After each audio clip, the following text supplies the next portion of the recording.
Belakangan ini, tagar kabur aja dulu ramai menjadi bahan perbincangan di media sosial, mencerminkan kekecewaan yang dirasakan oleh banyak generasi muda Indonesia. Sulitnya mencari pekerjaan, terutama di sektor formal, membuat jumlah pekerja informal melonjak. Banyak dari warga Indonesia yang kemudian memilih kerja ke luar negeri dan menjadi pekerja migran Indonesia atau PMI. Rasa tertekan akibat kondisi pekerjaan, pendidikan, dan kehidupan sehari-hari di dalam negeri menjadi pemicu utama dari munculnya tagar ini. Tagar itu tidak hanya mencerminkan keinginan melarikan diri dari situasi yang tidak menguntungkan, tapi juga menggambarkan fenomena yang lebih luas, yaitu meningkatnya minat generasi muda Indonesia mencari kehidupan yang jauh lebih baik di luar negeri. Banyak pengguna media sosial menggunakan tagar ini untuk berbagi pengalaman tentang kehidupan mereka di luar negeri, terutama di negara-negara seperti Malaysia, Singapura, Australia, Jepang, ataupun di Arab. Beberapa bahkan mengungkapkan perpindahan kewarganegaraan bisa menjadi pilihan terbaik mengingat kondisi yang lebih menguntungkan di negara-negara itu. Hal ini menyebabkan perbincangan mengenai berbagai cara untuk pindah ke luar negeri semakin marak dibahas di kalangan netizen. Meningkatnya minat untuk kuliah dan bekerja di luar negeri dapat dilihat dengan jelas pada acara Study and Work Abroad Festival 2024 yang diselenggarakan oleh Skuter, sebuah platform yang menyediakan informasi seputar beasiswa serta kesempatan kuliah atau bekerja di luar negeri yang diadakan pada Juli hingga Agustus 2024. Peminatnya mencapai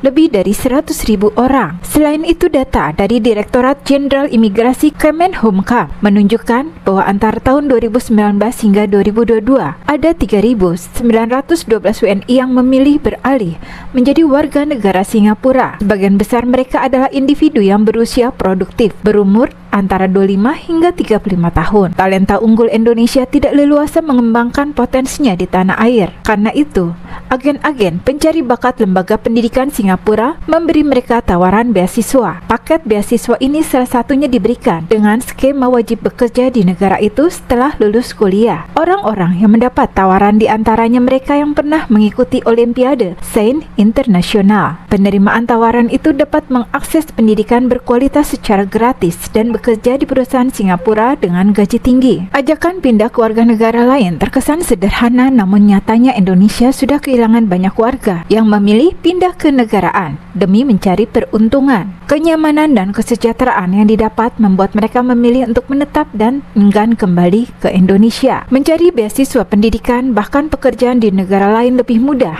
Tidak seperti di Indonesia yang terlalu banyak drama. Berbagai informasi seputar beasiswa dan pekerjaan ini kini sangat mudah diakses dengan bantuan internet.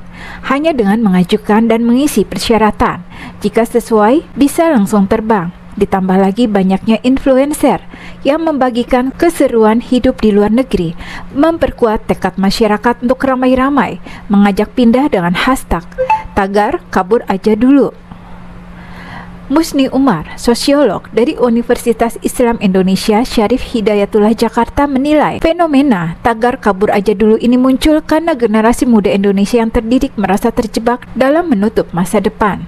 Hal ini tercermin dari tingkat kemiskinan di dalam negeri. Menurut data dari Badan Pusat Statistik atau BPS, hingga Agustus 2024 terdapat 842.378 lulusan pendidikan S1, S2, dan S3 yang masih menganggur. Sementara total kemiskinan di Indonesia per Agustus 2024 sebanyak 7.465.599 orang. Angka itu hanya mencakup kecerahan terbuka, sementara jumlah mereka tidak terdata jauh lebih banyak. Sulitnya kondisi ekonomi di tengah era globalisasi ini ditambah susahnya mendapat pekerjaan dengan upah yang layak. Belum lagi banyak anak-anak muda yang memiliki skill mumpuni namun sulit berkembang. Negara kita bukan kekurangan orang yang berbakat dan berpendidikan, namun sesungguhnya negara kita hanya kurang membuka mata karena orang-orang yang memiliki akses dalam yang menjadi prioritas. Menurut Musni Umar, ketika masa depan di dalam negeri terasa suram, banyak generasi muda berpendidikan yang memilih untuk kabur ke luar negeri. Mereka bukan saja untuk bekerja, tapi menjadi warga negara di negara yang memberi gaji yang layak, jaminan kesehatan dan pendidikan yang baik untuk anak-anak mereka. Fenomena ini juga berkaitan erat dengan pengelolaan negara yang buruk, yang menyebabkan banyak industri manufaktur dan tekstil Indonesia mengalami gulung tikar. Kementerian Luar Negeri Republik Indonesia mewanti-wanti soal tren ajakan keluar negeri yang belakangan viral di media sosial. Direktur Perlindungan WNI dan Badan Hukum Indonesia, Juda Nugraha, mengatakan pergi atau bekerja di luar negeri merupakan hak setiap warga negara, namun harus dilakukan dengan prosedur yang benar dan jalur legal. Ia merujuk data kasus WNI yang ditangani Kemenlu. Dari sekitar 67.297 kasus, mayoritas merupakan pelanggaran keimigrasian. Itu berarti banyak warga negara Indonesia yang bekerja di luar negeri melalui jalur non-prosedural. Data BP2MI menunjukkan di tahun 2023 jumlah penempatan PMI tercatat 274.965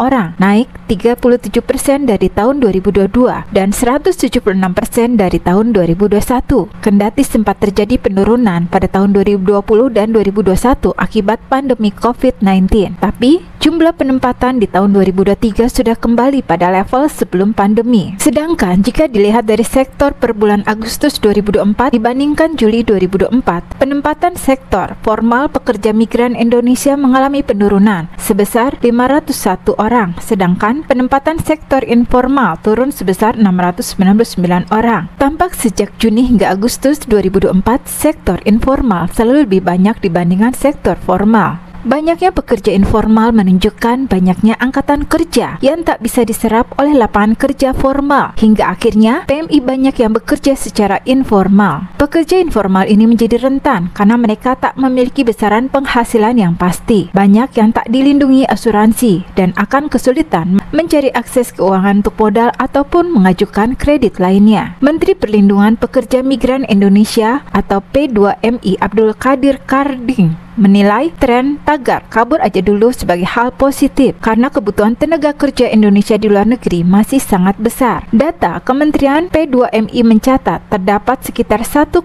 juta job order yang menunggu untuk diisi di tahun 2024. Namun hingga Desember 2024 baru 297.440 lowongan yang berhasil terpenuhi, menyisakan lebih dari 1 juta peluang kerja yang belum terisi. Kebutuhan tenaga kerja di luar negeri ini terus meningkat, terutama di negara-negara seperti Malaysia, Hong Kong, Taiwan, dan Singapura. Kementerian P2MI juga menargetkan dan memberangkatkan sekitar 425.000 pekerja migran di tahun 2025. Target itu mencakup lebih dari 2.000 pekerjaan di 100 negara dan fokus pada negara-negara yang memiliki permintaan tenaga kerja tinggi. Selain itu, kementerian juga mempersiapkan para calon PMI dengan pelatihan dan pendidikan memadai. Program-program peningkatan keterampilan dirancang agar PMI dapat bersaing secara global dan memberikan kontribusi yang signifikan baik di negara penempatan maupun di Indonesia. Langkah ini diharapkan menjadi solusi jangka panjang untuk mengurangi pengangguran dan meningkatkan daya saing sumber daya manusia Indonesia. Dengan demikian, semakin terbukanya peluang kerja di luar negeri dan pemerintah optimis pekerja migran dapat menjadi motor penggerak ekonomi sekaligus agen perubahan di masyarakat. Berikut ini negara tujuan terbanyak PMI Indonesia. Yang pertama, Hong Kong sebanyak 27.248 orang, yang kedua Taiwan sebanyak 22.248